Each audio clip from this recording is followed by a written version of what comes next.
Fire Emblem Awakening! So the game starts with you, the player character, fighting alongside Lord Crom in a dream sequence which ends with you betraying and murdering him in what seems to be cold blood. Is this your future? Is this the past? That's the good thing about this intro, it's very mysterious and immediately hooks your intrigue.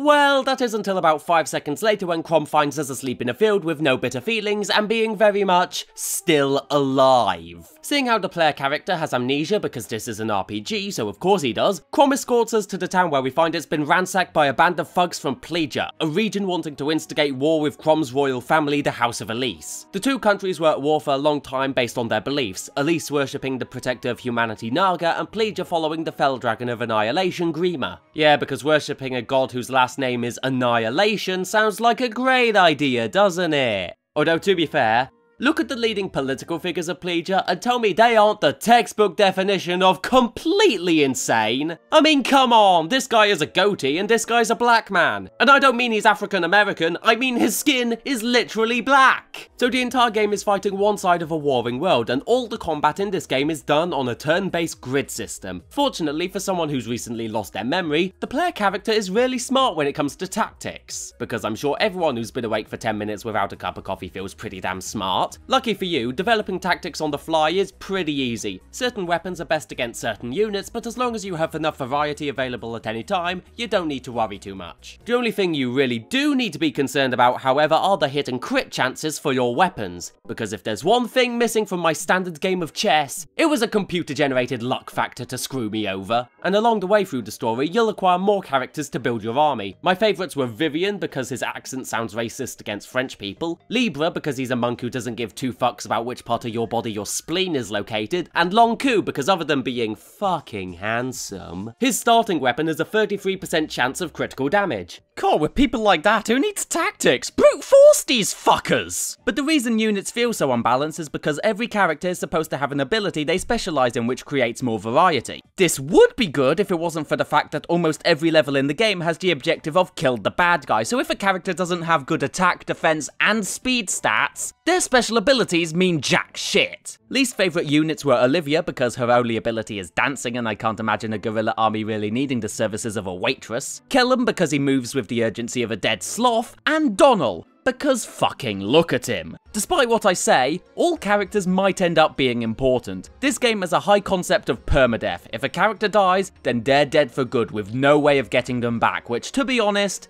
I am perfectly fine with. I mean, let's face it.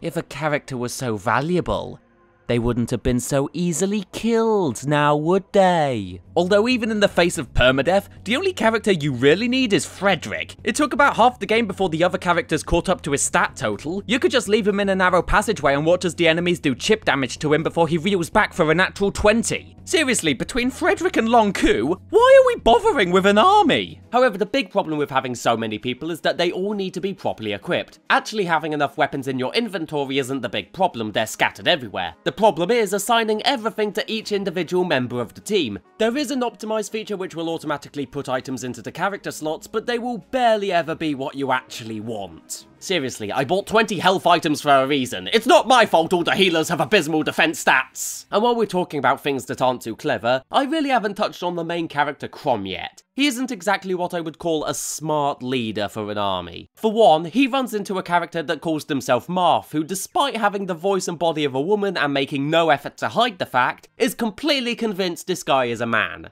What, you're saying women can't be strong, you sexist pig? For two, he is way too trusting. Alongside several other characters he really shouldn't have any faith in, he helps the player character who's just some random guy in a field. Not to mention, this event happens not too shortly after we see the player character stab him in the stomach. I don't care who you are, I would not forgive you for something like that. And three, Crom just really wants to shag someone. There's a whole optional betrothal mechanic in this game where if two certain units fight alongside each other enough, they'll grow affinity to the point where they can get married. This is the case for everyone except Crom, for whom this decision isn't optional. The Pegasus Knight Sumia is the character the game wants Crom to marry. She's one of the few characters who can be killed but will still appear in cutscenes for banter's sake. But in actuality, there's multiple people Crom can marry and it all depends on which one has raised the highest affinity. No matter how low it is, and ignoring the fact that the only female characters Crom will talk to in cutscenes are Sumiya, his blood relatives, and the player character, he will marry someone. This is a forced event that happens after you kill the main bad guy, because I guess this game goes by action movie logic where nothing makes a woman hornier than the blood of her boyfriend's enemies. And now it's time for Story Time with Flash Cake. So the first time I played this game, I was determined to get Sumiya and Frederick to marry because I knew that characters that got together had kids in the future, and anyone who shared Frederick's gene pool was surely going to be some kind of war-driven super god. I had gotten all the way to rank A and was really close to having them marry until chapter 11 ended and Crom confessed he wanted to marry Sumiya instead.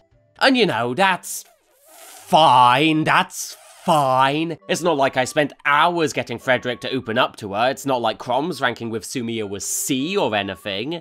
It's just fine. It's fine. Yeah, I bet that Pegasus wasn't the only thing you were riding, you fucking whore! But personal experience aside, I do find this game pretty enjoyable.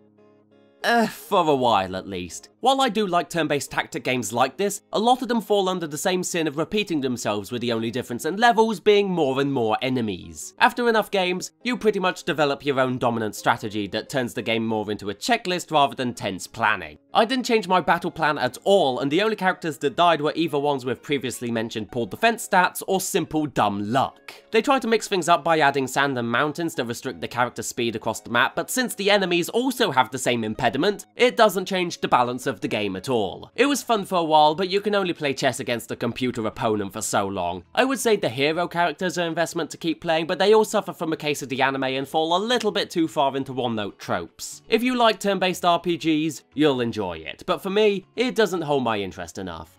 But do you know what does hold my interest? That sexy piece of ass called Long Coo!